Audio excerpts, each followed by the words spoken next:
¿sí? Es que yo jamás en mi vida voy a ir por una suba de impuestos. Yo prefiero cortarme un brazo antes de subir los impuestos. Hola, ¿qué tal? Nuevamente aquí Término Medio. Y bueno, ya llevo un tiempo sin crear un video nuevo y ciertamente hay muchos temas rondando por la red que merecen ser analizados. Especialmente aquellos que surgen dentro de la escuela youtuberiana liberal, aunque me parece que la mayoría de ellos son irrelevantes, puesto que caen en las teorías de la conspiración, como por ejemplo es el caso del paleolibertario colombiano Alejandro Bermeo, al que ya le dediqué un video. En todo caso, para esta ocasión prefiero tratar un tema que quedó pendiente en un video anterior. Esto es cuando me refería a un estudio que examinaba el asunto de los impuestos a las grandes fortunas. No es un misterio que los liberales, libertarios y ANCAPs suelen detestar los impuestos, aunque esto tiene sus matices porque el impuesto al consumidor no es especialmente detestado por estos. Me parece que la excepción serían solamente los ANCAPs. Incluso el impuesto a la renta no es tan despreciado, nuevamente con sus matices. Sin embargo, parece que sí existe un consenso absoluto con respecto al impuesto al patrimonio o impuesto a las grandes fortunas, o también con respecto al impuesto a las corporaciones. Este tipo de impuestos vendría a ser el peor de los males porque, según ellos, dicho impuesto acarrea consigo una serie de problemas que no solo afectan los bolsillos de los que más tienen, sino que terminan por impactarnos a todos, en el empleo, en las inversiones a futuro, esto es, nuevos emprendimientos, y afectan también el crecimiento económico de la nación. Pero vamos a ver si es cierto, si este tipo de impuestos genera consecuencias tan contraproducentes como ellos indican. En un estudio titulado The Economic Consequences of Major Tax Cuts for the Rich de David Hope y Julian Lindberg, se estudia el impacto de las políticas tributarias por un espacio de tiempo de 50 años en 18 naciones pertenecientes a la Organización para la Cooperación y el Desarrollo Económico, entre los que figuran países como Estados Unidos, Reino Unido, Canadá, Alemania y otros. La tesis usual, el famoso Trickle-Down Economics, nos suele decir que aumentar los impuestos a los más ricos puede provocar más desempleo, mientras que si éste se disminuye o mejor aún se elimina, el empleo puede crecer. No obstante, el estudio mencionado previamente arroja resultados contrarios a los imaginados por personas que defienden esta ideología.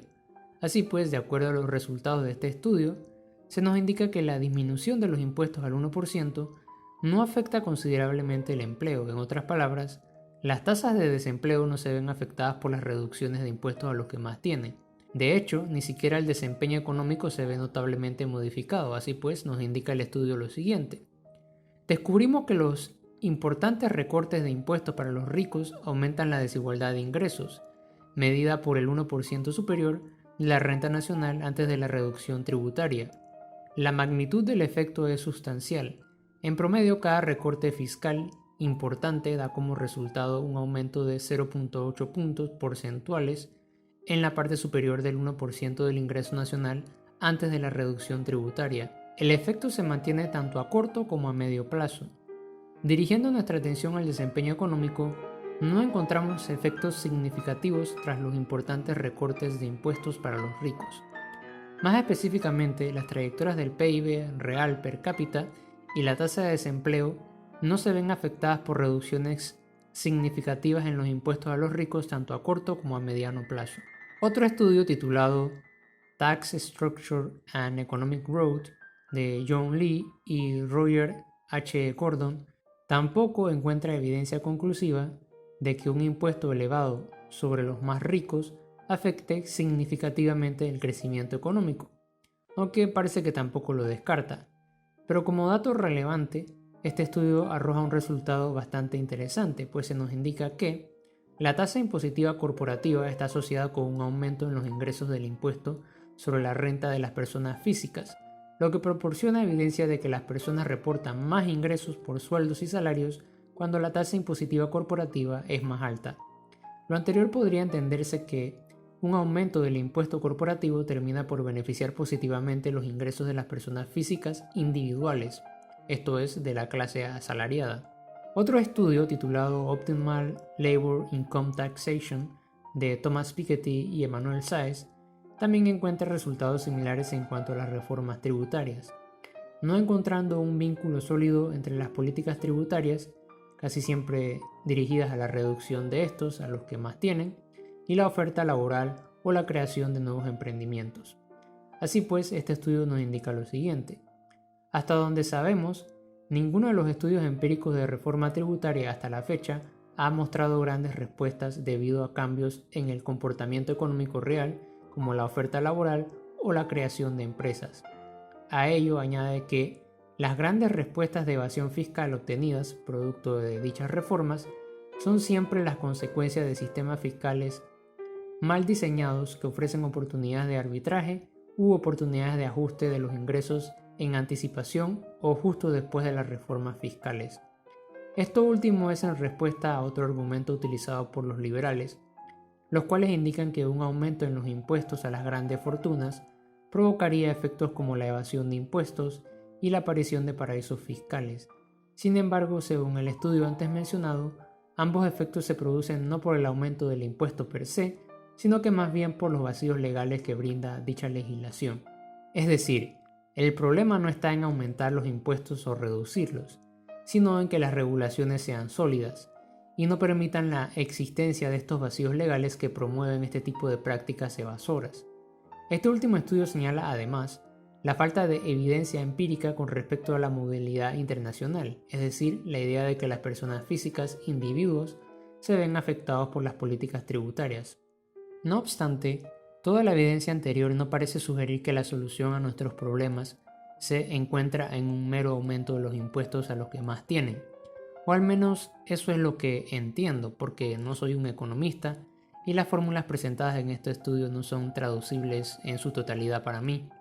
Ahora, el hombre de paja que se inventan los liberales con respecto a este asunto suele darse debido a que muchas personas del lado izquierdo de la palestra política suelen creer en este supuesto simplista, pero tanto la posición liberal como la progresista, por ponerle un nombre, suelen ser muy simplistas e ideológicas. Con esto quiero decir que ambos bandos suelen poner por delante los presupuestos defendidos por su particular sistema de creencias, mientras que evaden la evidencia empírica existente al respecto de este asunto. Y lo que parece revelar estos estudios que he presentado previamente es que este asunto tiene más que ver con políticas públicas eficientes y no con reduccionismos simplistas de impuestos más altos para los ricos, la izquierda, o el impuesto es un robo, los liberales. Pero vayamos al más reciente ejemplo de una reforma tributaria. Me refiero a la reforma impulsada e impuesta por el expresidente estadounidense Donald Trump en el año 2017. El objetivo del expresidente era, según sus propias palabras, ayudar a la gente que trabaja en las salas de correo y los talleres mecánicos de Estados Unidos, los fontaneros, los carpinteros, los policías, los maestros, los camioneros, los instaladores de tubería, las personas que más me gustan. Sin embargo, los resultados fueron otros. De acuerdo al reporte del Centro de Política Tributaria, una entidad no partidista, los contribuyentes que más se beneficiaron de esta reforma fueron el 20% de las personas que se encuentran en la escala superior de ingresos.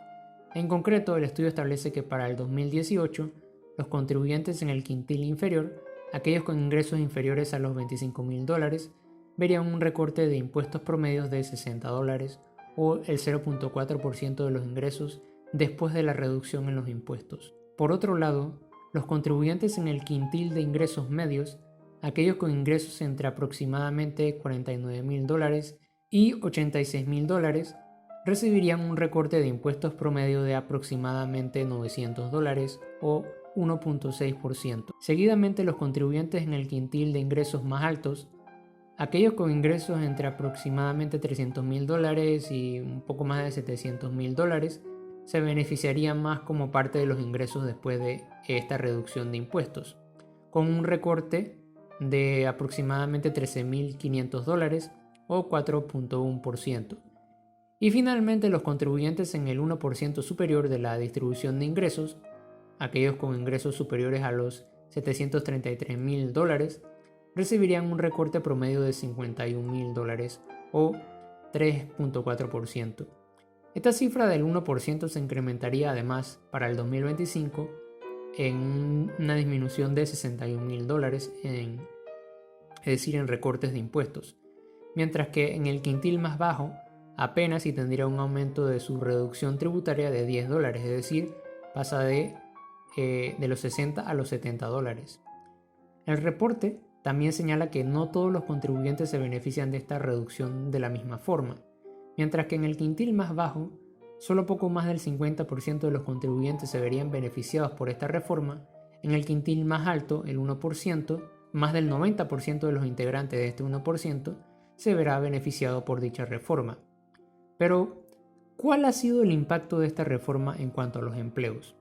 De acuerdo al portal Americans for Tax Fairness, una campaña impulsada por más de 400 organizaciones nacionales de Estados Unidos, el 87% de las compañías más ricas de este país no han dicho públicamente si están otorgando bonificaciones o aumentos salariales a sus empleados tras los recortes tributarios.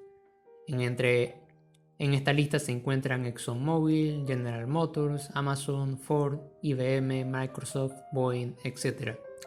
De hecho, solo 67 corporaciones, o el 13% de las 500 compañías más poderosas de Estados Unidos, están otorgando bonificaciones y o aumentos a sus trabajadores, muy a pesar de que estas corporaciones han sido una de las entidades más beneficiadas tras los recortes tributarios.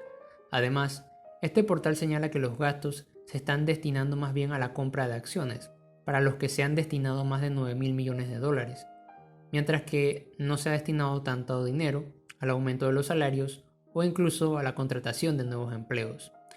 Y además, de esas 500 corporaciones, solo 34 han anunciado que están planteando realizar nuevas inversiones, lo que no respalda la posición que enarbolan los liberales de que al reducir los impuestos o de plano eliminarlos, ese dinero que tenía que tributarse se convierte directamente en inversión para nuevos emprendimientos.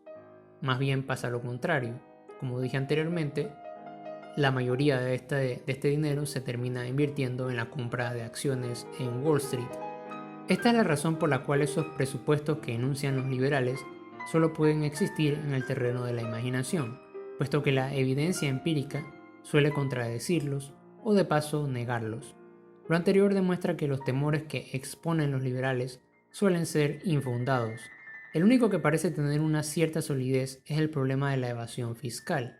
Sin embargo, esto suele deberse a débiles políticas tributarias, según ya se indicó previamente. Otro dato relevante, también tomado de Estados Unidos, es que pese a que las corporaciones obtienen exorbitantes ganancias anuales, estas no son las que más contribuyen al presupuesto estatal. Todo lo contrario, son los contribuyentes individuales los que más aportan a dicho presupuesto. Y si has prestado atención a lo antes dicho, los que más contribuyen son aquellos que se encuentran en los quintiles más bajos, mientras que aquellos que se hallan en los más altos, como el 1%, es decir, los que más tienen, son los que más reciben beneficios y deducciones. En otras palabras, el presupuesto se sostiene sobre los asalariados, y estos son aquellos que reciben un cheque de pago regular de una empresa, de una entidad gubernamental o de una entidad sin fines de lucro. Estas retenciones tributarias, para el caso estadounidense, suelen reducir el salario neto de los estadounidenses asalariados en casi un 40%, y lastimosamente ese dinero termina siempre beneficiando al 1%. Por ejemplo, el CARES Act, esto es la Ley de Ayuda, Alivio y Seguridad Económica impulsada por la pasada administración estadounidense a causa de la pandemia del COVID-19, brindó una subvención de $1.200 para los hogares cuyos ingresos eran inferiores a los $99.000 en el caso de contribuyentes solteros y $198.000 cuando los contribuyentes eran una pareja. En principio parece una propuesta positiva, pero esta legislación también destinó una suma enorme de dinero que terminó beneficiando a las grandes corporaciones, como siempre. Por ejemplo, gracias a esta ley, el Pentágono redirigió la mayor parte de sus $1.000 millones en fondos pandémicos a contratistas de defensa que usaron este dinero para invertirlo en piezas de motores de reacción, chalecos antibala, uniformes de gala y otras necesidades militares, entre comillas.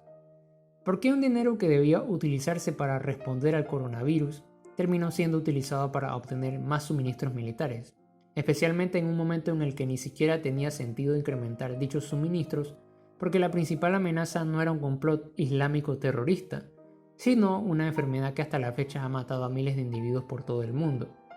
Y este es solo un ejemplo.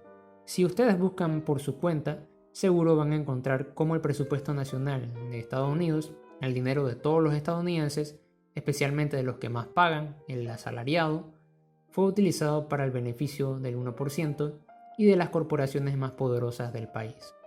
En fin, creo que todo lo anterior refleja que el asunto de los impuestos es mucho más complicado de lo que podría aparentar a primera vista. Ahora, mis aportes no tienen la intención de ser conclusivos. Tampoco estoy intentando darle la razón por entero a la parte contraria de este debate. Pero lo que sí quiero que quede reflejado tras este breve examen es que por lo menos debemos dudar de los presupuestos liberales. Es decir, que estos escenarios imaginados por ellos no son tan intuitivos como nos los suelen vender. Por supuesto que en el terreno de la imaginación, todo lo que ellos exponen tiene sentido. Me refiero a personas como Tipito Enojado, Libertad y lo que surja, Wall Street Wolverine y demás. Pero el caso es que solo en la imaginación tiene fuerza su argumento. Fuera de ese ámbito deja de tenerla. En el futuro hay que estar pendientes también de qué impacto tendrá el impuesto a las grandes fortunas en países como Argentina y Bolivia, cuyos gobiernos han emprendido legislaciones en dicho sentido. Por ello considero que no es prudente apresurarse a emitir juicios. Primero esperemos cómo se traduce este nuevo marco legal en la práctica y qué beneficios o perjuicios tendrán. Ya finalizando, quiero agradecer a los que han mostrado apoyo a este pequeño canal, a los nuevos usuarios que se han suscrito y también a quienes han presentado críticas constructivas a los videos que he subido. Considero personalmente, luego de volver a revisarlo, que mi video sobre Roxana Kramer y el culto al liberalismo pudo ser mejor. Algunos elementos podrían haberse fortalecido y no está mal admitir esto. Más bien sería contraproducente en pensar que yo soy quien tiene la verdad absoluta, aunque si bien es cierto que me resulta muy difícil no burlarme o tomar con poca seriedad la mayoría de los postulados de los liberales, libertarios y ANCAPs de las redes, principalmente porque muchas veces llegan a caer en posiciones bastante ridículas y carentes de todo sustento empírico. Por otro lado, y ya finalizando, espero poder reducir el tiempo de la mayoría de mis videos para que no tengan una duración tan elevada, dado que ello permite que el promedio de visualización del video sea mayor, aunque al final ciertos temas complican bastante no extenderse hasta 1 hora o más para tratarles, por lo que seguirán existiendo las excepciones. Y bueno, eso es todo por ahora, hasta la próxima.